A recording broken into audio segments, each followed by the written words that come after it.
welcome you all to another edition of The Beat. Today we come to you from Reed Arena, where on Saturday afternoon, Billy Kennedy and his men's basketball team will take on the Vanderbilt Commodores. The Aggies will enter that contest coming off a two-game road swing that saw them hit Knoxville and Auburn. The highlight of the trip had to be the matchup on Rocky Top. Our feature game to start this edition is from the weekend, Texas A&M at Tennessee.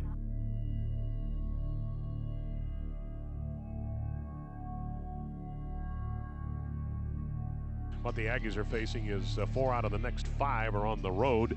We turn right around and go on the road again Tuesday night to take on Auburn at their place. Yeah, it's a tough stretch right here for the Aggies, and you know, you obviously want to defend the home court, but the difference maker will be at the end of the year is who can get the majority of their road wins. So opportunities ahead, one way to look at it, but you're right, 4 out of 5 away from home. We got to win this game in the second place, man. We got to get more about first jump, and we got to bring our intensity, and we cannot start off slow, man. Attack them in the paint, we got to get this win, man. Hey, win on 3, 1, 2, 3. Win. Real simple. Believe and be trustworthy. We are a good team, all right? The mark of a good team is you beat teams that you are better than. I'm telling you now, we are better than that team. Be trustworthy. This is a game against a zone. You got to make the extra pass. Then you got to shoot it, all right? Be ready to catch and shoot. Reverse it, put it in, believe it's going to go in. Let's get out of here. Play hard on 3. 1, 2, 3. Play hard.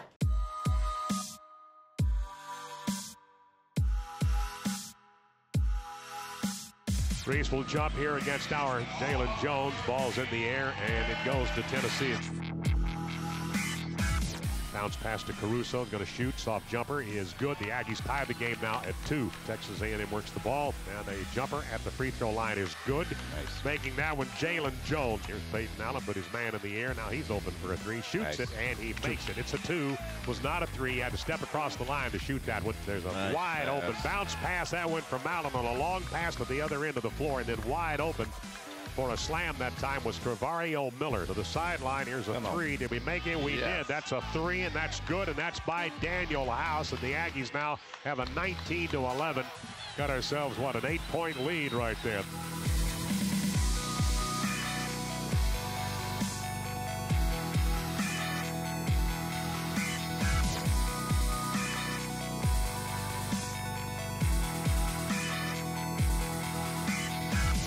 Here's Caruso going all the way in, puts up a hook shot, didn't go at the buzzer, and that is halftime. Laid on the back porch for a little bit. They cut the lead to 2 at halftime with the Ags leading Tennessee here 25-23.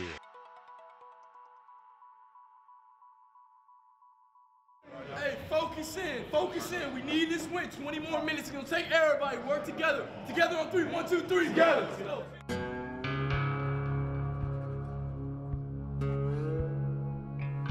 Here's a pass to this end to Green.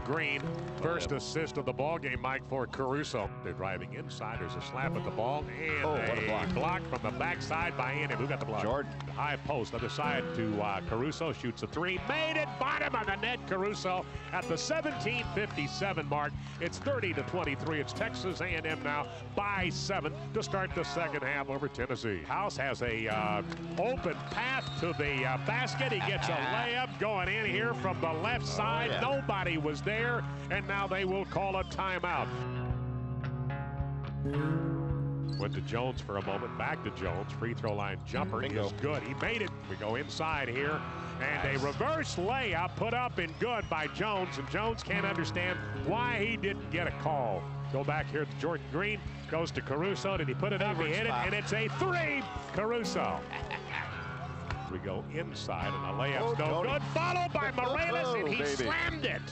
Morales just got a slam, and Tennessee will call a timeout. And folks, the Aggies just went up by 15 at the 12:50 mark. We're up here 43-28, and Morales, the follow and the slam, the Aggie bench erupted.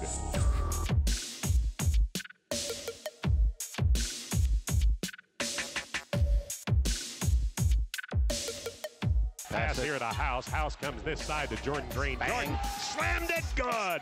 Time will run out and the game is over with. A&M has just won it on the road, 67-61. That's what we do.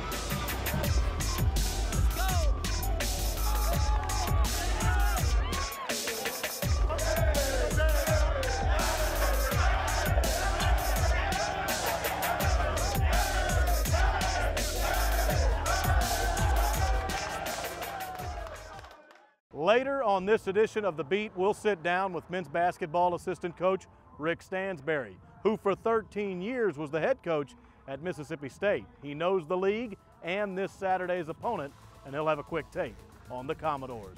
But when we come back, we hit the track and the court. It's next on The Beat.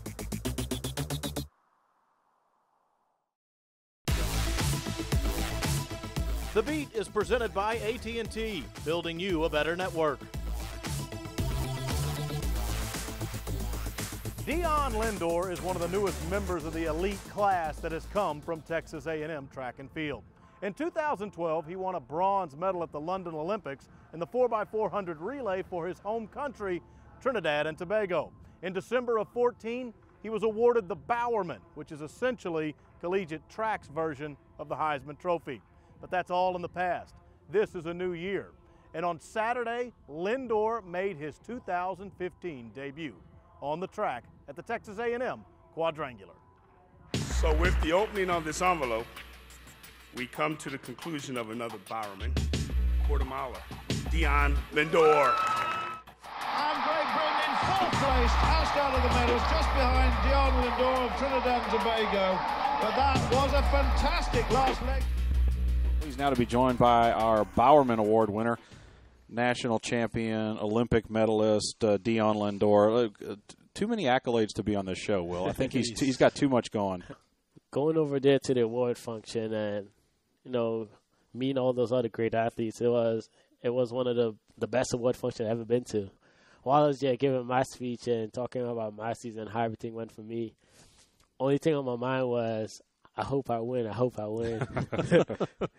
And I was so caught up in the moment that even when they announced my name, I didn't even realize that I won.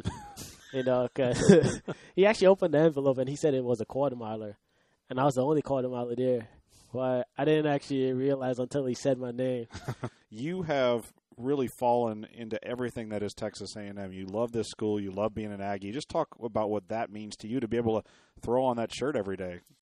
The first semester when I came here, it's kind of hard to cope with, the Aggie spirit, everything that it takes to be a part of Texas A&M. But, as the months go by and, you understand what Texas A&M is really about, as I slowly understood what Texas A&M was about, I started feeling more and more a part of the system. I started feeling more and more, being one as I started really understanding what it is, what it really takes to be an Aggie. And I think all that together really helped me, not just as an individual, but even as an athlete. As you throw on the Texas A&M jersey and go through your indoor and outdoor season, it's your senior year, is there one specific thing? Is it a team goal? What are you looking for this year? I'm looking forward to the NCAA championship outdoor, and I really like being a part of the team champion. I like the team to win the championship. It's good to win as an individual, but when you see that you and your teammates have something to be happy about at the end of the day, that's like the greatest feeling ever. You all can celebrate together. So I'm looking forward to us going out there, doing our best, and trying to bring back home the national championship title once again. Both track teams, the men and women, were winners in the Texas A&M Quadrangular against good competition that featured Oklahoma, Texas Tech, and Arizona State. This weekend also saw the tennis squads serve up their first bit of action at the Mitchell Center with the ITA kickoff. Both the men and women went 1-1.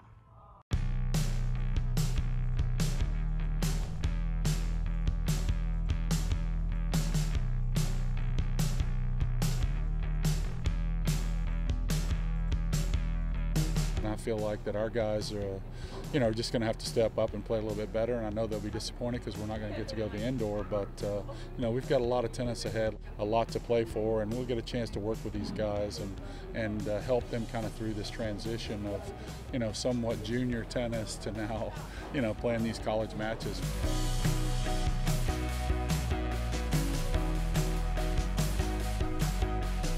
The loss is obviously very disappointing. And yet our kids handle themselves so well, and so it's early in the season, so I'm going to play the early in the season card. But I really think that as time wears on, this team will be a very, very excellent team.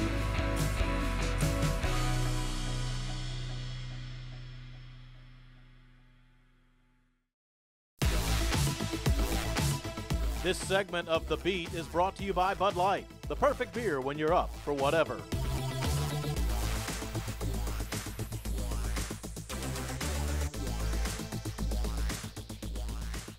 Welcome back to The Beat.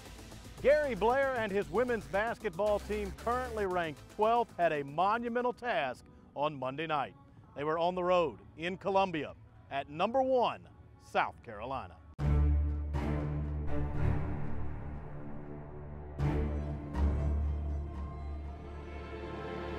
Typically, the Aggies have the target on their back, but this time, a role reversal as coach brings his team to Columbia, South Carolina to take on the number 1 ranked team in the country, the undefeated South Carolina Gamecocks. Good evening, everybody. I'm Brett Dark along with Steve Miller, courtside at Colonial Life Arena. Phenomenal atmosphere here tonight. Should have close to 15,000 fans. Steve, it sure would be fun to send them home disappointed. Impossible is nothing. You've done it 3 times against them. Okay, and every game has been a war. And that's what I like to play in South Carolina. It's a war to them, it's a war to us, but just get it on.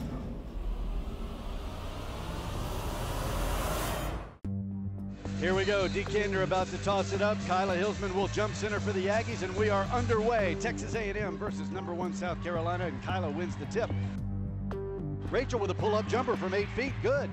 To Achiri Ade, she's in close, might as well lay it up. She does with the left hand, and good. She'll drive, pull-up jumper, no, she passes it. What a pass to Kyla Hillsman going to the basket. Easy layup for Kyla. Was a very contested shot by Courtney Walker, but she knocks it down. That will end the first half. It is an 8-point advantage for South Carolina at 39-31.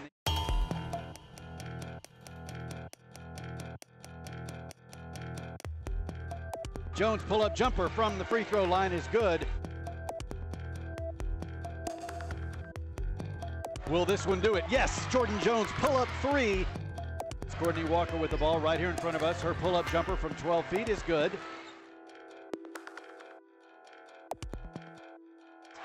And tracked down by Coates, and here they come again. Mitchell on the fast break, lays it up, it's good. Yep.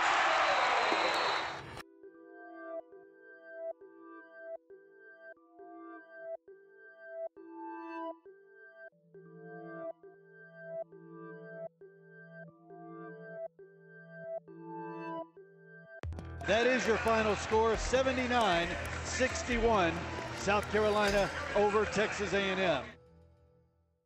Women's basketball has now lost 2 in a row, both on the road to ranked teams. They'll enjoy getting back home to Reed Arena on Sunday when they face off with the Auburn Tigers. Gary Blair and his squad 10-0 in College Station this year. We're back in a moment to talk to men's basketball assistant coach Rick Stansberry.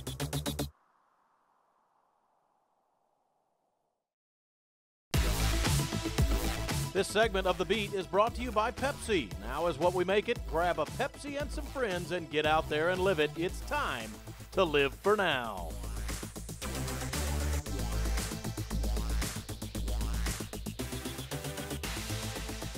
Billy Kennedy has some new faces in his Aggie men's basketball program in 2014 and 15, and that includes some of them sitting right next to him on the bench. But SEC fans should be familiar with Rick Stansberry. Prior to coming to A&M, he spent 22 years in the league at Mississippi State, 13 as the Bulldogs head coach. But it's his inaugural campaign at A&M on Coach Kennedy's staff, and we recently had a chat with him and covered a few topics, namely the strength of this league in basketball, which has been bolstered by several teams, namely the Aggies, venturing out and beefing up their non-conference schedule. Well, I think it's apparent when you look at where the SEC is now RPI-wise, it's helped us. Probably a few years ago, there was too many of those 250, 300 plus guaranteed games, and that drags everybody down. This year, there was some quality wins from outside the league. Hadn't happened in previous years. I think that helps the league. There's no question. It's made us better, even though we didn't win some of those games. But it's helped prepare us more for SEC play. Here is a slam on a feed from Green down to Caruso. The alley-oop right there, but that's the ball game, and we won it. Jalen Jones kicked it to his teammate, Alex Caruso, who laid it right over the front of the rim. This is a completely different ball club here in the second half. Any win in the SEC are good wins. You know, some of them are prettier than others, some of them are easier than others, but anytime you get a win nowadays, they're good wins. There's so much parity. And again, I've always said this, those teams that can play at an even keel at the highest level for 18 games are those teams that win championships. You can't be up, you can't be down. You know, it's easy to get up against Kentucky, but unfortunately Kentucky counts as one win and one loss. Counts the same as that next game. You know, I think Coach Kenny's doing a great job with this team. You know, this team's getting better. There's some new pieces with it. I think there's no question. There's areas we got to keep improving in, but there's areas we've seen improvement in. And it's a fine line in this league, probably between 2 and 12. You know, a missed call here, a missed free throw here can determine a lot of outcomes in games. But I think there's no question this team has showed more grit. We got to keep finding ways to go on a road and win. You know, everybody's good at home. Those teams that can go on the road and win those most of the games or more games than other people are the teams that have chances to win championships or teams that puts themselves in position best for postseason play. On Saturday, Vanderbilt visits Reed Arena. Stansbury went against Kevin Stallings as a head coach for 13 years in the SEC. In a different role, he'll once more look out at the Commodores. He's going to come in, you know, always one of, you know, most prepared teams in this league. He's going to execute. He's going to get the ball to the right people at the right time. Right people are going to take the shots. He may not have a group of athletes as good as someone else, but he's got a very good group of guys who understand how to play. And I don't know if there's a guy in this league that gets more out of his players consistently than what Kevin does. And he's got some really good pieces this year too, so he's not an easy out nowhere for nobody. The Aggie game against the Commodores of Vanderbilt on Saturday will tip off at 3:30. For ticket information, log on to 12man.com. We're back in a moment to close out the beat. Before we say goodbye, we want to send out a congratulations to the men's and women's swimming and diving teams. Both beat LSU this weekend to celebrate their senior days. We're out of time, and we'll see you on next week's edition of The Beat.